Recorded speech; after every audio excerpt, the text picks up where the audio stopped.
Hello అందరికీ! ఈరోజు మా అమ్మ హిమాచల్ ప్రదేశ్ స్పెషల్ ముర్గాబాదీ బిర్యానీ చేసిందనమాట. ఈ రెసిపీ మా అమ్మ తన స్టైల్‌లో చేసింది. అండ్ రెసిపీ అయితే అద్దిరిపోయింది. మీరు కూడా ట్రై చేయండి. సో, ఆ రెసిపీ ఎలా చేసిందో చూసేద్దాం. ముందుగా మనం ఒక పెద్ద కడాయిలో కొద్దిగా ఆయిల్ వేసుకొని, ఆయిల్ హీట్ అయినాక అందులో సన్నగా కట్ చేసుకున్న ఉల్లిపాయలను వేసుకొని ఫ్రై చేసుకోవాలి.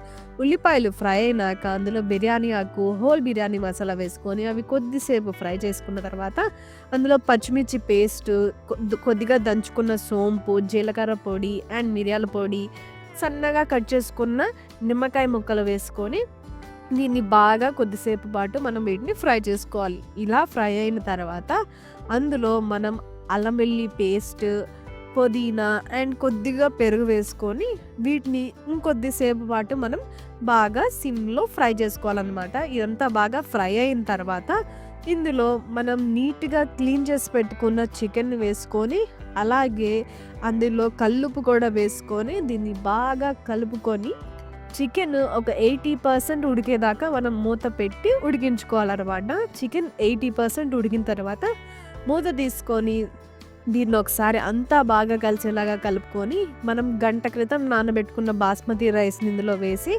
మొత్తం స్ప్రెడ్ చేసుకొని తగినన్ని వాటర్ వేసేసుకున్న తర్వాత అందులో పైన కొద్దిగా నెయ్యి కూడా వేసుకొని మూత పెట్టి దీన్ని సిమ్‌లో మనం 20 మినిట్స్ పాటు ఉడికించుకోవాలి.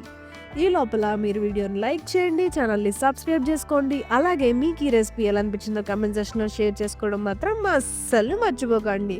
20 నిమిషాల పాటు మనం దీన్ని సిమ్‌లో ఉడికించుకుంటే ఎంతో టేస్టీగా ఉండే ముర్గాబాదీ బిర్యానీ అయితే రెడీ అయిపోతుంది. మీరు కూడా ట్రై చేసి ఎలా అనిపించిందో షేర్ చేసుకోండి.